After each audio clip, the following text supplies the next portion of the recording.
आदाब नाजरीन, आप देख रहे हैं सलाम नजीबाबाद। यूपी के बिजनौर में होली खेलने के दौरान दो पक्षों में बवाल हो गया। मारपीट में आधा दर्जन से अधिक लोग घायल हो गए। घटना की सूचना पाकर मौके पर पहुंची पुलिस ने दोनों पक्षों की ओर से 10-12 लोगों के खिलाफ मुकदमा दर्ज कर मामले की जांच शुरू कर दी है। अब बिजनौर की घटना पर मायावती ने सोशल मीडिया पर लिखा कि सामंती तत्वों द्वारा दलित परिवारों पर प्राणघातक हमले में अनेक लोगों के घायल होने की घटना गंभीर व अति दुखद है। सरकार SC/ST एक्ट के तहत दोषियों के खिलाफ सख्त कार्रवाई करे ताकि चुनावी माहौल न बिगड़े। दरअसल पूरा मामला नजीबाबाद के गांव मुख्तियारपुर का है। पुलिस के अनुसार नजीबाबाद के गांव मुख्तियारपुर में 25 मार्च को रंग खेलने के दौरान गांव में एक घर के बाहर स्पीकर बॉक्स बज रहा था, जिस पर कुछ युवा डांस कर रहे थे। इस दौरान डांस करते हुए दलित पक्ष का एक लड़का भी वहां पहुंच गया। तभी गाने को लेकर विवाद हो गया। पहले दोनों पक्षों के युवकों को वहां से समझाकर भेज दिया गया, लेकिन बाद में फिर से दोनों पक्ष भिड़ गए। दोनों पक्षों ने एक दूसरे पर हमला कर दिया, जिसमें आधा दर्जन से ज्यादा लोग गंभीर रूप से घायल हो गए। आज चंद्रशेखर आजाद घायल व्यक्तियों का हालचाल पूछने अस्पताल पहुंचे।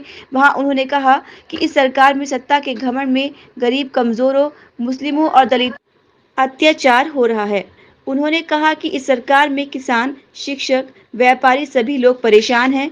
चंद्रशेखर आजाद ने कहा कि जीतने पर भाजपा सरकार से सूद सहित बदला लिया जाएगा। देखिए सलाम नजीबाबाद पर सुहेल राजू की यह रिपोर्ट। सर, आज आप हॉस्पिटल आए हैं, क्या है पूरा मामला? देखिए, मैं कल रात भी आया था लेट नाइट, और मामला मुख्तियारपुर का और सबके सामने है किस तरह से कमजोर वर्गों का दमन जो है इस सरकार में हो रहा है।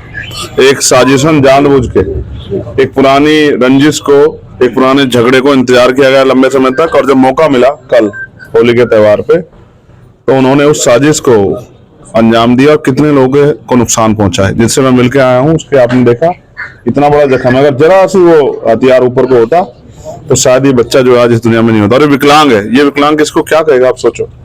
लेकिन जब मैं फिर कहता हूँ ना, सत्ता के घमंड में जब आदमी चकनाचूर हो जाता है, तो जब वो मदहोश हो जाता है तो गरीबों पे अत्याचार करता है, वो उनके सम्मान स्वाभिमान को कुचलने का काम करता है। तो ये जुल्म तो हम सदियों सहते आ रहे हैं। लेकिन मैं फिर कहता हूँ, कल पुलिस FIR नहीं लिख रही थी, आप ये मीडिया के साथियों को पता होगा। जब हमने आके यहाँ और हमारी टीम ने, हमारे जिले की टीम ने, विधानसभा टीम ने जब थाने पे आके चर्चा की, बातचीत की, तब जाके FIR लिखी गई।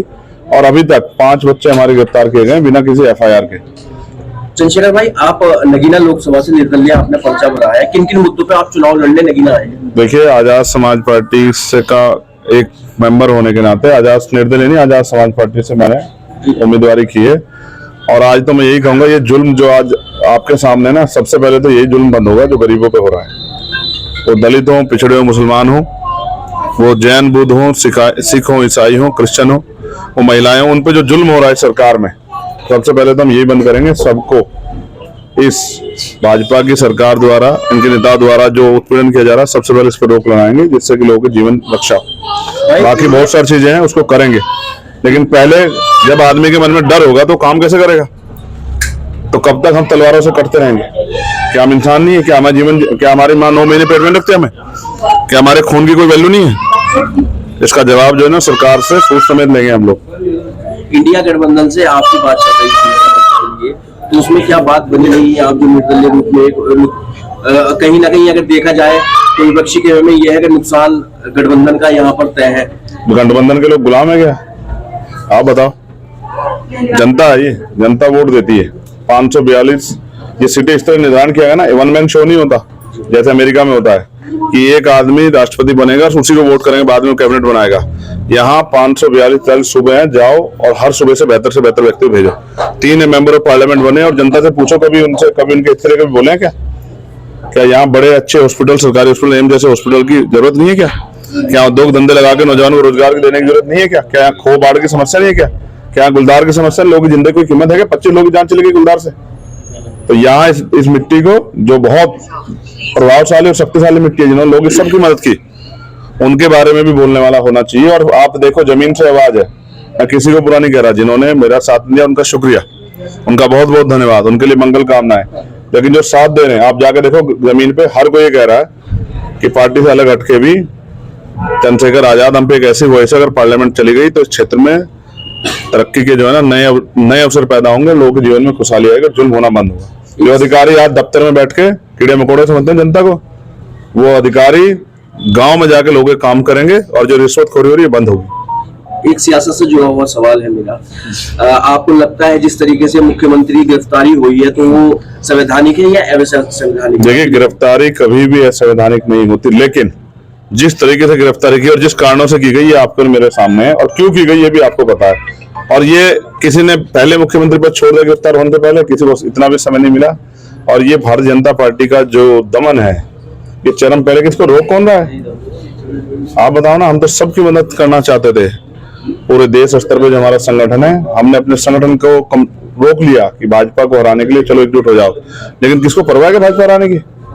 ये परवाह हमें ही है, क्योंकि किसान भी, नौजवान भी, व्यापारी भी, महिलाएं भी, सब लोग पीड़ित हैं। चुनाव खत्म हो जाएगा, नेता ढूंढने नहीं मिलेंगे। अगर कोई मिलेगा देश भर में जो हर जुल्म के खिलाफ जाकर लड़ेगा, वो चंद्रशेखर आजाद है। Thank you.